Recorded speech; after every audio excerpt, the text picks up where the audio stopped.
Start with your name. Dr. Laura Pressley. And what do you do normally? My background is I spent 17 years in the semiconductor industry as an engineer and manager of manufacturing semiconductor chips for computers and phones.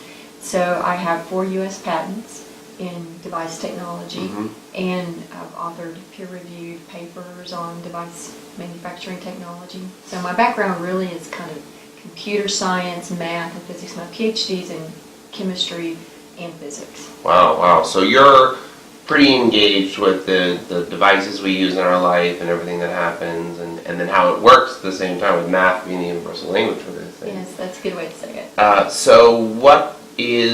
Tell us about what happened to you in your election and when it was. Yeah, so in 2014 I ran for the City Council of Austin, and we had just gone to 10 member districts, separate districts around the city. We'd been an at-large system to begin with, and for about 40 years. So we broke the city up into 10 districts. So I ran in my district. I live in the northeast part of Austin. And, I've lived in Austin almost 27 years, and as president of my neighborhood association, been very active down at City Hall for, 5 or 6 years. With all my technology background, really someone needed to be on the city council that had a technical background. Austin's a very high-tech city, a lot of industry here, a lot of growth, and we need someone to be very fiscally conservative and responsible and understand the technology industry here in Austin. So I ran for city council. Our polls were showing I was winning the campaign, really hands down. The Democrats had moved in a 24-year-old candidate into my district 2 weeks before the deadline that anybody could run.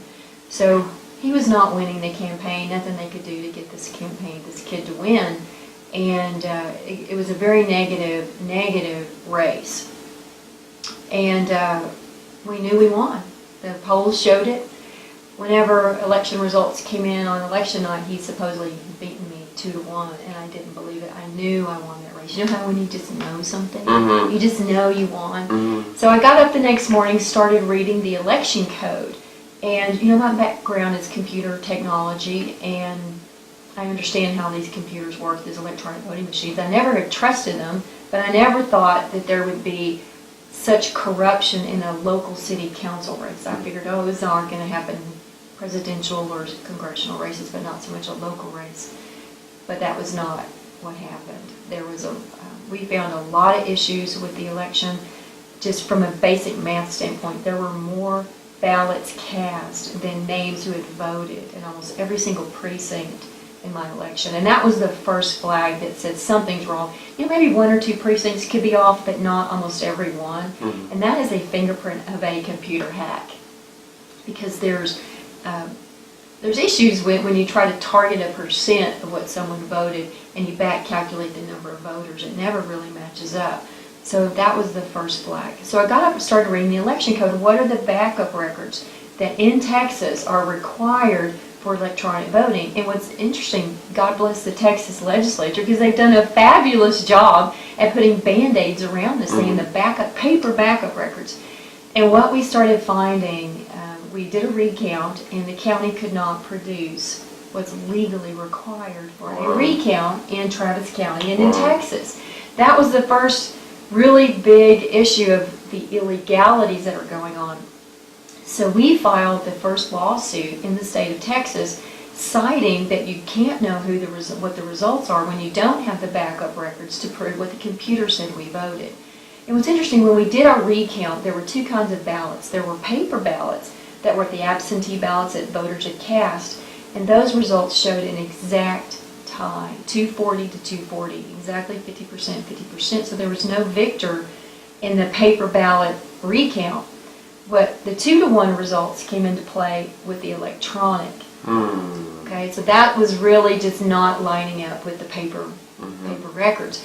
And what that leaves you with a 66-33, right? Yes, with 2-to-1. Yeah. And we know the race, he was not beating me 2-to-1. I had probably 3-to-1 signs, yard signs in the neighborhoods in my district. So just didn't match up. Things didn't match up.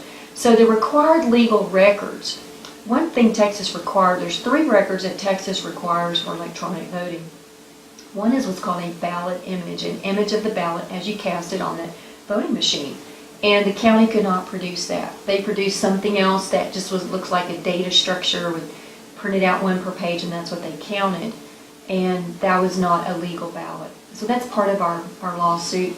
We filed an election contest saying Travis County did not produce what's legally required for a recount. The only ballots that they produced were the mail-ins, which were exactly tied. So then there's another record. It's called the results tally tape that election judges print out at the end of the election night when the polls close, and they print these tapes right then and there before the equipment leaves the building, and the judges sign them and they authenticate it. They return them to the county, and the county told the judges don't print the tape. And that tape actually has the result of each polling location and the number of votes each candidate got. Not how a person voted, but the number of votes each candidate received. And it's a backup record before the equipment leaves the building to validate what the computer down at the central count says in the end and what the results are. So those two records are absolutely missing in my race. And the third record, which is what the computer said we voted, in our lawsuit we got audit logs of the actual errors that were occurring on that main computer that was tabulating votes. And guess what? There were corruption errors with those entries on that main computer. So now there's no image, there's no tape to validate what the results are, and the computer tabulation is corrupted. That's a big concern. So what we've said in our lawsuit is the first in the state, and we actually are the first candidate in the country that has ever received these audit logs. And these audit logs are time date stamps of every activity on the computer. And we received those, and a corruption error from a computer science standpoint doesn't look good. Do you want to see a corruption error on the main computer where my votes are being counted? No, not at all. That's not good. And, you know, we've asked the county how this occurred, why this occurred. They really don't have a good reasoning, and we were denied. We asked the judge in our case, can we please get to the software on that corrupted memory card, and can we take the deposition of the technician that's putting this card in? We had 9 corruption errors on election night, 9 times. Why is he putting this thing in 9 times? We were told by the judge we could not get to the software, we could not take the deposition of the technician putting this stuff in. So that is, you know, you can't prove a case without evidence, and the judge prevented us from getting access to the software. Now, the results of your race were very similar to the results of another race that happened in the same county. Well, that's a good question. We had, in our election, there was a general election, and then myself and my future opponent moved on to a runoff. And we looked, in any type of computer hack, you look for mathematical patterns. And we found mathematical patterns, very systematic, repetitive patterns, that the results relative to my opponent in the general election versus the runoff were exactly the same. And so we plotted that and saw, you know, statistical significantly similar results. And that didn't make sense because in the general election there's a lot more voters, and in a runoff you have about 50% that traded out. And why would you keep the same results? But you can't prove a election corruption case with statistics. You have to have evidence. And what we have is they can't produce the legally required ballot image for a recount. They don't have the tape that's required by law. And the computer tabulation was corrupted. We had affidavits from experts, Ph.D. in computer science, who looked at the reports of Hart InterCivic, which were the equipment that we used in our race. And there was an outstanding report done on the Hart software code that was done back in 2007. And it was done by a Rice University professor and a professor at Stanford and a couple other guys. And what they said was this corrupt mobile ballot box was an issue. They had predicted this over 8 years ago, that this corrupt mobile ballot box, which is what the errors we saw on our audit logs, you know, that could damage the credibility of the vote counting process, is what our expert told us. So you know, it's really disappointing when, as voters and as Texans, we were promised these backup records. So why are we not getting them? Why are the counties, there's many counties in the state, I've been all over the state of Texas talking about this, and what we found is this is going on in so many places in Texas, in large counties in our state. And what we have found is the Texas Secretary of State, the Elections Division Director, Keith Ingram, is giving waivers to law across Texas, saying, don't worry, don't print the tapes, it takes too long, don't worry, don't do it. Well, no. We were promised that backup record. And he has said that there's this cast vote record, which is just a data structure printed one per page, is equal to a legal ballot. Well, it's not. The state constitution requires that there's a serial number on all the ballots so that you can track them. And this goes back to the 1800s. Fraud's been going on a long time in Texas.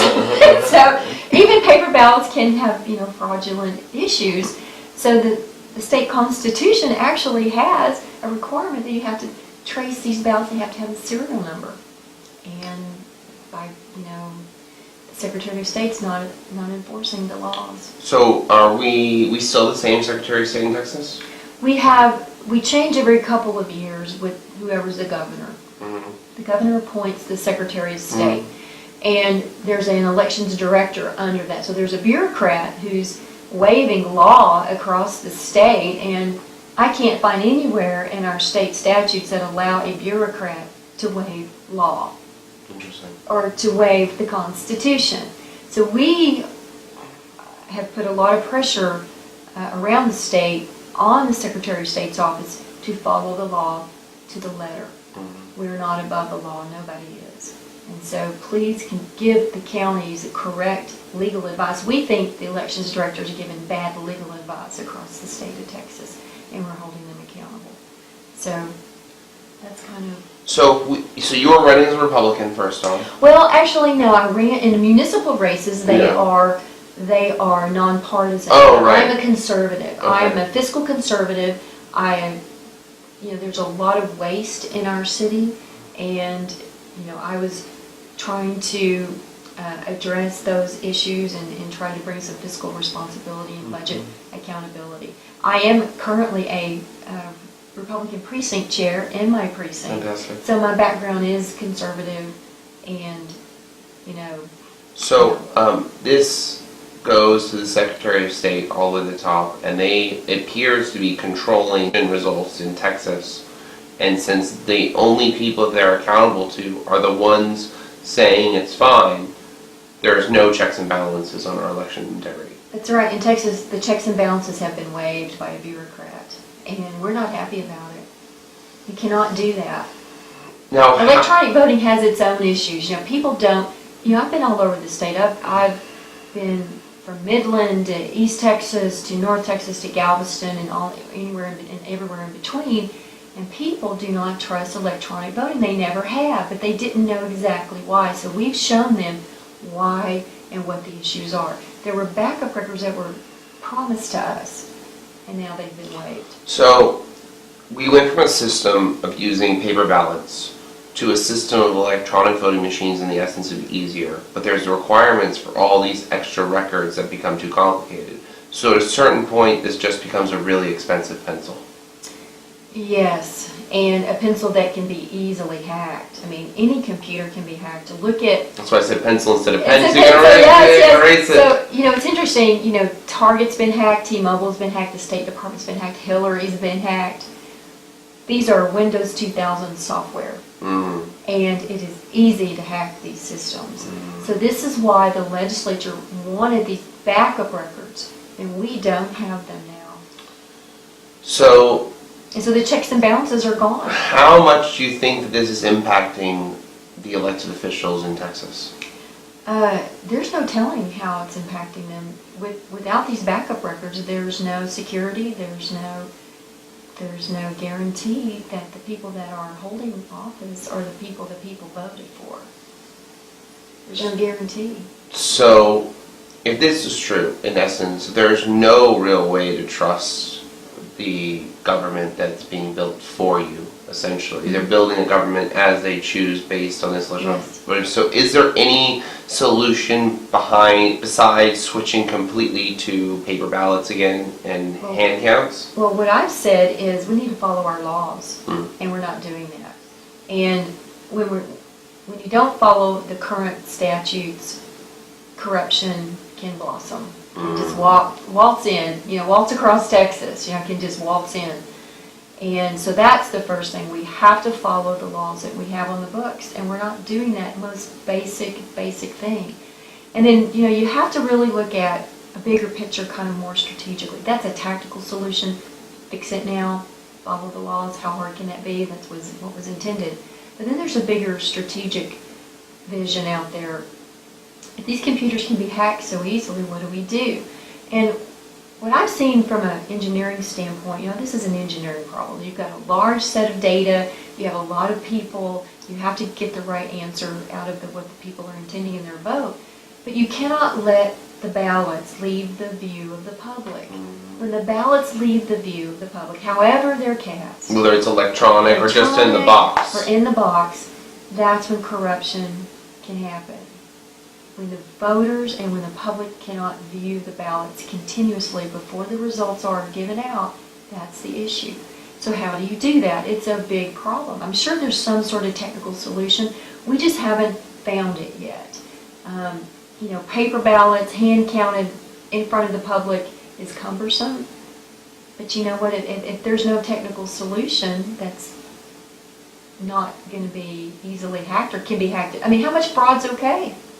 Is a little fraud okay? Oh, it's just a little bit. No, you can't have it. You cannot let the ballots leave the view of the public. And I don't know what that solution looks like, but that's the constraints that we need to be operating off of.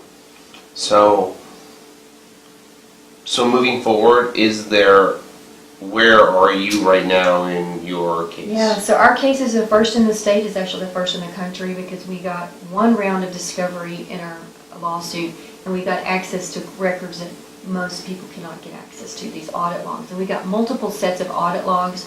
What's interesting is the corrupt memory card that was shown in these audit logs were the corruption issues. We think there was a program on that card that was downloaded, an executable program downloaded onto the main counting computer, and that's where the vote hacking and the flipping occurred. That memory card that was corrupted was very interesting. We got audit logs of kind of traceability for that card, and that card had been missing for 19 days at the county. It was missing for 10 days before the election. It was missing for 9 days during the early voting of the election. Where was that card for 19 days? Those memory cards carry our votes. And the computer, when it was downloaded, the computer didn't recognize this corrupt card as being from a precinct. It had came from somewhere else. And so who had access to this memory card?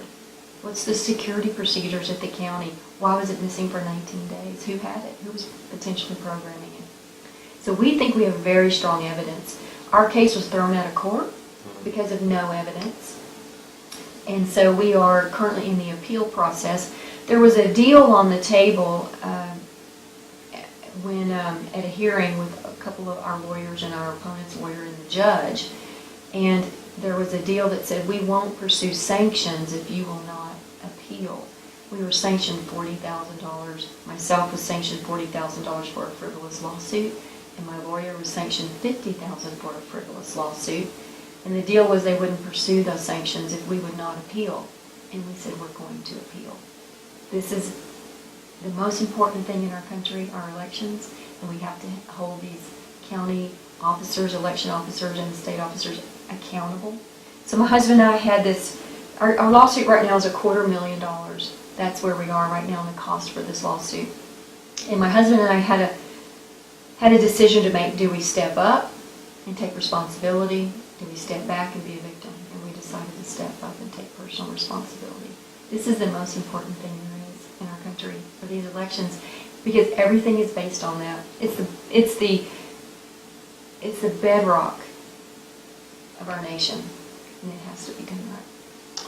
So there was some word out of Indiana that Yes. something had popped up recently. Would you like to share about that? Yes, I would. there was an email that was sent from, I think, General Counsel of the Elections Division in Indiana. I don't remember the man's name. But it was sent out this week that there was fractional capability on the electronic voting system, the HART system, the 2006 certified system in Indiana. That's very concerning because, gosh, votes aren't fractions. Votes are integers, whole numbers. And for the HART intercivic system to have that capability of fractional voting is very, very concerning. Because what the theory is that, you know, you have to have software on the main computer that allows you to assign a certain percentage for a candidate. You want to target a percent. In my case, we were targeted at 33%. That's not the real result that we got, but that was what was targeted.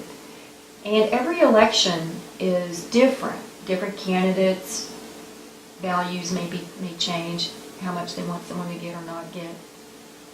And so that's how you introduce the numbers of what you're targeting is through a memory card. And you put the memory card in that main computer. But the main computer has to have kind of the software capability to do the hack, allow kind of like an open door. And so it looks like it was confirmed in Indiana that this fractional voting capability does exist on the HART system. That was a little concerning. So, you know, these numbers, 66, 33, the 2-to-1 numbers, we had multiple states in the Democratic primary, particularly in the South, come in with those numbers. Let's say 6 states came in with those in a short amount of time. What is the statistical probability that they're going to come in exactly with those numbers? Just a ballpark. It's not what you would expect statistically. It looks like an off-the-shelf program. That we actually know these programs exist. Yes, it looks like an off-the-shelf program that is targeting these numbers, and so it's, you know, why isn't there, you know, 72%, you know, you always get the 66, 33, and it just doesn't make sense. There's a variation of it where they have a third candidate, where they go 64.4, 33, 1.4. And we've seen that too in multiple states. Yeah. And so, so you're suggesting that chances are, if we're seeing those numbers, it is very likely that the data has been corrupted somewhere along the route and been affected out from outside parties. It's just unexpected. It's just an unexpected result. And people intuitively know when there's a problem. And we know there's a problem. We start seeing these same numbers over and over and over. And that's just not what... Elections are random. Human beings don't always vote 66-33. We don't do that. So how can somebody help you or help this process along in general? So what we have found is that if the hack is occurring at the main computer, this is a paradigm shift because we think poll watchers should be off at the precincts watching those voter ID issues or whatever. And what I'm going to say, if elections are being hacked, which we know they are, it doesn't matter what an illegal alien or someone without a voter ID even shows up. It doesn't matter because their vote's going to be hacked too. So it's a distraction to worry about voter ID issues. Those are onesie-twosies. So it's a smoke screen. It's a smoke screen. So the real root cause is the main computer at the county office where nobody's watching. So this last primary here in Texas, we had about 15 counties. We had poll watchers at the main computers because that's where it's happening. That's where the correct cards are being put in. What I'm saying is poll watchers at the precincts are good to have, but a must-to-have is a poll watcher at the main computer and multiple ones, maybe 20 people. Is that area made accessible then? In Texas, you are allowed, a poll watcher is allowed to monitor any election activity, so yes. In Texas, we can have poll watchers at the main computer, and we did in about 13 to 15 counties this last primary. Interesting, Dallas County was the most problematic. They would not let our poll watchers in to the main computer, and you wonder why. Why do they not want them watching the audit log? That's a continuous feed printer. You can see the corruption errors one by one if they're popping up. Dallas County would not let poll watchers in to the main computer. They would not let poll watchers monitor the audit logs, when the other counties across the state had no issue with it. They didn't like it because they'd never had it happen to them before, that poll watchers show up at 7 o'clock in the morning and say, I'm going to be watching your main computer. What? It's kind of a little unusual. But you're allowed to do it. So we had them there, but Dallas wouldn't let it happen. Now, Dallas kicked them out. having the poll watchers in a few of these counties, did you see any different results? We did. We saw corruption errors, not just in Travis County. We had poll watchers in our county here again. Poll watchers saw corruption errors again. And even the election guy put in the cards and says, oh, we get corruption errors at least twice every election. Really? You do? How interesting. Are you hacking every election? So we are told to put in electronic voting machines because they're safer and they're more effective. And at the same time, there's this error process that's coming through that nothing is being done about, regardless of it's being hacked. That's right. The attitude towards corruption errors is that it's normal. It's normal. And actually, it's not normal. Even Hart InterCivic's own manuals, which we got copies in our lawsuit, say to quarantine those cards. Quarantine, you get a corruption error, quarantine that card, and you're supposed to go download the original votes from that machine, stop the presses. You don't just keep putting these things in 9 times on election night, okay? Even the SOP, Standard Operating Procedure, this is a problem. So to see corruption errors across the state of Texas at the primary, and then have counties not allow poll watchers to monitor what they're doing when printers are starting to print, and they wouldn't let us see it. And actually, here's another commonality of a problem. The Texas Secretary of State's office was called when the poll watchers in Dallas were not allowed to get to the computer or the audit logs. A lawyer in the Secretary of State's office, Ashley Fisher, confirmed with Dallas, yes, they should not be watching that. Can you believe that? When I had 13 other counties allowing them to do it, and it's in the statutes say the poll watcher can monitor any election activity. That's an election activity. So you've got the Secretary of State giving waivers to law, saying you don't need a real ballot image, and now they're kicking poll watchers out of the polling stations. Something's going wrong, that the Texas Secretary of State's Elections Division has lost its way. And they're not giving bad legal advice to these counties. So do you then, if the Secretary of State was not allowing in the one county after the other counties were, do you anticipate more pushback from the other counties if the Secretary of State is willing to support that? They're not happy. These counties are not happy that laws are not being administered consistently. And that's part of what law is. So there's a pushback internally from these counties where they want this election integrity. So it doesn't feel like, if there is a group of people that are changing the votes or rigging in this case, they reflect a small minority of the actual people in control, because some people seem to be That's open right. to it. Yes, Getting in there. Absolutely, yeah. You got it. They want transparency. They want fair and honest elections. A lot of these election administrators across Texas, they're humans just like we are, and they want fair elections. And this is not a party issue. It's not a Republican issue. It's not a Democrat issue. It's not a Libertarian, Green Party. Everybody. This is the most powerful issue that bridges all of us, is election integrity. We just want the balance of what the majority of our people want, because that's what elections are. The majority gets their wish, and if that doesn't work out, we can vote them out. Agree or disagree. At least have it count and let people vote. That's right. Let the will of the people be heard and happen. But now when you have a small group that's controlling the elections and hacking elections, that balance is not there. And people spiritually and intuitively don't like that. And that's going to lead to more voter disenfranchisement, more people a lot of being people separated. don't vote now because electronic vote machines, they don't trust them anyway. Okay? So now we have a reason why they don't intuitively trust them. We've got documents, we have proof, we have evidence now. And this is a big issue, because people want honest and fair elections. And we know honest and fair elections are going to happen. We have to follow the law. We've got a lot of activities going on around the state with poll watchers at Maine Computers. We're going to be having those in November. And, I think that honest and fair elections are going to happen because now we're watching and we're not abdicating our responsibility to an electronic computer. People are stepping up and we're saying, we want honest and fair elections and we're watching when the laws to be followed.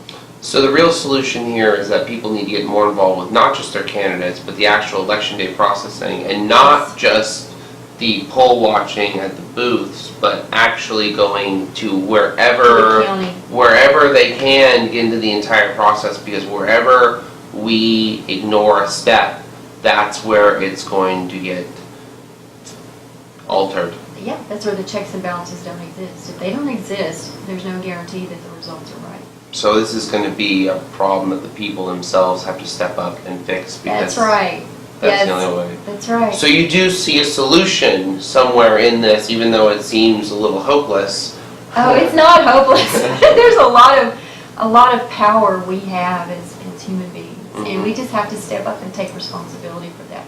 We've abdicated. We've kind of gone to sleep. We got to wake up and say no. And each state is different with their laws, and so you have to go look up what backup records are there for your state or required. We know in Texas, and I've trained poll watchers from all across the state, and I'm going to continue to do that. Wow. But other states may have different laws, may have different constitutions. So go and do the research of what backup records have to be there. And candidates, I was a candidate, we worry about block walking and phone banking and kissing babies. I never worried about how the votes were counted, but we have to take that as a step now. You can get, as a good candidate, going up against the status quo, you can get to the 1 yard line with a good campaign. What gets you in the end zone is keeping the election from being stolen. You have to take that responsibility. And if you see election issues, as a candidate, you got to ask for a recount. You have to take the next step. You have all those block walkers and volunteers and donors that gave you all this money so that you as a candidate stand up for the right thing, and then you don't do the right thing when you know it was stolen. You got to do that. So it's almost like candidates who are running, it's not enough to have money for your race, you have to have money to challenge your race as well. Right. That's right. Wow. Well, yeah. Thank you very much for your time. You're welcome. Bless you for doing what you're doing. Oh, we're trying our best. Thank you.